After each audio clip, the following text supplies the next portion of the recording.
An estimated 1 out of every 5 Africans is a Nigerian. Nigeria has the largest black population of any nation on earth, followed by Ethiopia and the United States.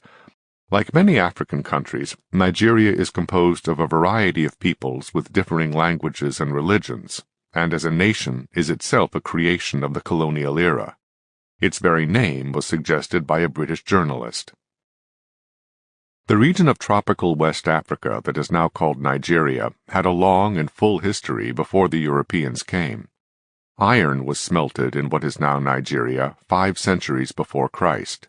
Large, complex, indigenous political systems also arose in this region of West Africa. Towns and villages were common in this area, and about half the population lived in these urban communities before the beginning of the 20th century.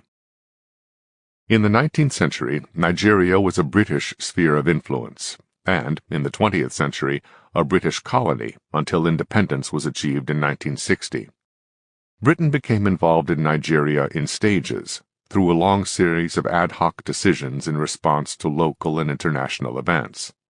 Attempting to protect and advance a variety of British interests in the region without incurring the costs of administering a colony, the British found themselves drawn deeper and deeper into political involvements and military actions. Britain's historic decision to ban the international slave trade in the early 19th century entailed a large and long-running political and military commitment in West Africa, the source of most transatlantic slave shipments. Missionary, business, and other interests also promoted British involvement in the region. Nigeria was never a major British economic asset, however, nor a particularly desirable post for British colonial officials. Many of these officials, in fact, sought reassignment elsewhere at opportune moments. Britain's attempt to maintain a low-cost presence in the region led to a policy of governing through existing authorities, disturbing indigenous institutions, culture, and social systems as little as possible. Ironically, however, the very presence of the British undermined their attempt to maintain the status quo. The need for Nigerian clerks and other subordinates to help man the colonial administration required creating a new class of African people with education in the English language, with westernized concepts, and with experience in westernized ways of doing things. Moreover, different ethnic groups among the Africans had different degrees of receptivity to the new ways of doing things and responded differently to new opportunities to get ahead, leading to changed economic and social statuses among these groups compared to what their relative positions had been before the British arrived. Existing military power relationships among the tribes no longer mattered once the British had control of them all and would not permit them to fight. Moreover, it was now safe for people from one part of Nigeria to travel and even to settle in regions that were once enemy territory. Finally, the ease with which British power prevailed militarily created not only a respect but also a mystique about things European and modern. However limited the intentions and purposes of the British colonial officials, their presence was far-reaching and ultimately revolutionary in its effects. One group of Europeans whose intentions and goals were more sweeping than those of the colonial officials were the Christian missionaries. These missionaries often preceded the colonial officials in Africa, and missionary lobbies in London were in fact an important influence on British government decisions to intervene in Africa, often despite the resistance of Treasury and colonial officials who understood the bleak economic prospects there. Missionaries were seeking not only religious conversions in Africa, but also radical changes in the African way of life. Not only the abolition of slavery, but also changed sexual mores, literacy, cleanliness, and numerous other features of Western civilization. British missionaries were at work in the region that was to become Nigeria well before the British government took over that region. Eventually, the number of missionaries in Nigeria ran into the hundreds, the number of churches into the thousands, and the African members of these churches into the hundreds of thousands. Until 1898, all Western education in Nigeria was Christian missionary education, and that remained substantially true as late as 1942, though the rise of an educated class of Nigerians led to growing demands that the colonial government itself do more for education. Because education in Nigeria was essentially Christian, European-centered education, It was not welcome in the Muslim northern region of the country, where more than half the population lived.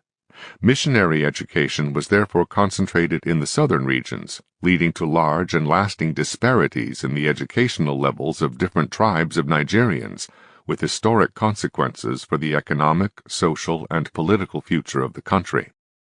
Even within the southern regions, some groups were more receptive than others. Most receptive were the Igbos, a poorer, more fragmented group, once heavily raided by slave hunters and living in a less fertile part of Nigeria.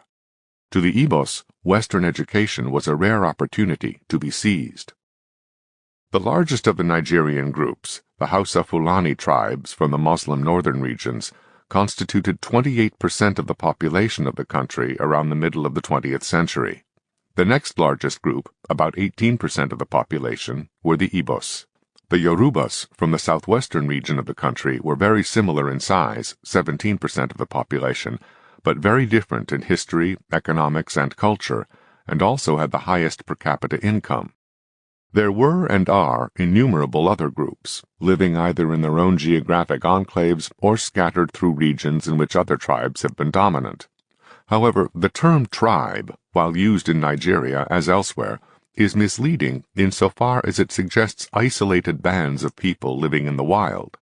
The major tribes of Nigeria each includes millions of people, urban as well as rural, scattered over territories as large as whole nations in Europe. As the Nigerian economy began to be gradually transformed from a subsistence economy to a money economy under the British, exports such as peanuts, palm products, and other agricultural produce increased sharply. After the turn of the century, peanut exports more than tripled over the next 20 years, while palm product exports rose more than fourfold. Cocoa exports by 1939 were more than 5 times what they were just 20 years earlier. While Nigeria remained a predominantly rural, subsistence agricultural economy, urban centers grew over the years. Most were in the western Yoruba region, where Ibadan had 175,000 inhabitants in 1911, more than 238,000 in 1921, and over 387,000 by 1931. Kano, an ancient commercial city in the Muslim northern region, had about 97,000 people in 1931, while not a single city of the eastern Igbo region had as many as 20,000 people at that time. However, by 1953, there were 5 eastern cities with more than 40,000 people, 4 of these cities now being larger than any city in the north except Kano. In part, this reflected the growing prosperity of the Igbos, though many Igbos were enjoying that prosperity in other parts of the country as well. At about the same mid-century mark, per capita income in the western region was twice that in the northern region, with eastern region incomes being in between. Partly these economic differences reflected differences in education in the various regions, as well as the greater initial prosperity of the Yorubas. Education remained rare throughout the colonial history of Nigeria, and very unevenly distributed. Western education in Roman letters was achieved by only 8.5% of all Nigerians as late as 1953, while literacy in Arab script was achieved by 5.4%, concentrated in the Muslim northern regions. Western education, and specifically English language education, was crucial for economic advancement in the government and in the modern industrial and commercial sectors run by the British. Here, the disparities between regions was extreme. As of 1912, for example, there were fewer than 1,000 students in elementary school in northern Nigeria, where more than half the population lived, and more than 35,000 in the rest of the country. By 1926, there were approximately 5,200 primary school students in the north, and more than 138,000 in the other regions. While the growth in Western education continued in all regions, the disparities also continued. By 1957, when there were approximately 185,000 elementary school pupils receiving Western education in the northern regions, there were 2.3 million in the other regions, whose combined populations were not as large. Similar patterns of disparity existed and persisted in secondary education and in higher education. As late as 1937, there were fewer than 100 secondary school students receiving Western education in the northern region, and more than 4,200 in the other regions. 20 years later, there were approximately 3,600 secondary school pupils in the north and more than 28,000 elsewhere. In higher education, the disparities were even greater. As late as 1951, out of the 16 million people in the northern region, only one had a full university degree, and he was a convert to Christianity. Meanwhile, virtually all the Nigerian students in institutions of higher education, whether overseas or at home, were Southern Nigerians. By the academic year 1959-60, on the eve of independence, Northern Nigerians were just 9% of the students at the University of Ibadan. Among the much larger number of Nigerian students studying abroad in foreign institutions of higher learning, only 2% were Hausa Fulani as late as 1966. These vast educational disparities were of course reflected in occupational disparities. Out of 160 physicians in Nigeria in the early 1950s, 76 were Yorubas, 49 were Igbos, and only one was Hausa Fulani. In the Army, 3/4 of the riflemen were Hausa Fulani, while 4/5 of the officers were Southerners. As late as 1965, 1/2 of the officer corps was specifically Igbo. Even within the northern regional government, Southern Nigerians outnumbered Northern Nigerians in some occupations requiring medical or technical skills.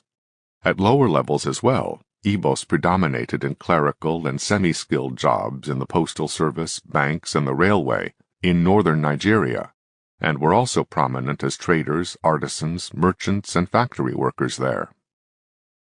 As regards the Igbos at least, none of this reflected any initial advantages over the Northerners. Not only were the Igbos a poorer group from a less fertile region of Nigeria, those who migrated to the northern region were treated as outsiders and forced to live in separate residential areas and to send their children to separate schools by order of the local authorities. Fear of the impact of foreign ideas and ways on the traditional Muslim societies of northern Nigeria led to this resistance to Nigerian migrants, just as it produced a ban on Christian missionary work there. The growing classes of educated and semi-educated Nigerians of whatever ethnic origins, though still only a minority of the population, were to play an important role in the country's history. By the early 1920s, there were nearly 30,000 Nigerians engaged in modern elite or sub-elite occupations, mostly clerks, teachers, or artisans, but including also more than 100 clergymen and a dozen or so doctors, lawyers, and civil servants. By the early 1950s, there were 35,000 Nigerian teachers alone, 27,000 clerks, 32,000 artisans, and from 100 to several hundred Nigerian managers, clergy, civil servants, doctors, and lawyers. These newly created elites and sub-elites of Nigeria were historically both the promoters and destroyers of British colonial rule. The newly emerging Nigerians, educated or semi-educated, opposed traditional African values and patterns, which they saw as backward, and thus initially favored the spread of Western influence as a counterweight and as a harbinger of progress. Yet growing resentment of white racism and other negative features of colonialism later led the same class of people to take the lead in seeking independence. This was not all mere inconsistency or opportunism. There had first to be created a nation of Nigeria for there to be an independent nation of Nigeria, and the emerging black westernized elite saw the colonial power as the force needed to weld the many disparate peoples of the region into a viable body politic. The building of a railway by the British, for example, was welcomed by educated Africans as a step in nation building. Ties between the colonial officials and traditional African rulers willing to serve them alienated the emerging educated Africans, who had a very untraditional vision of their country's future.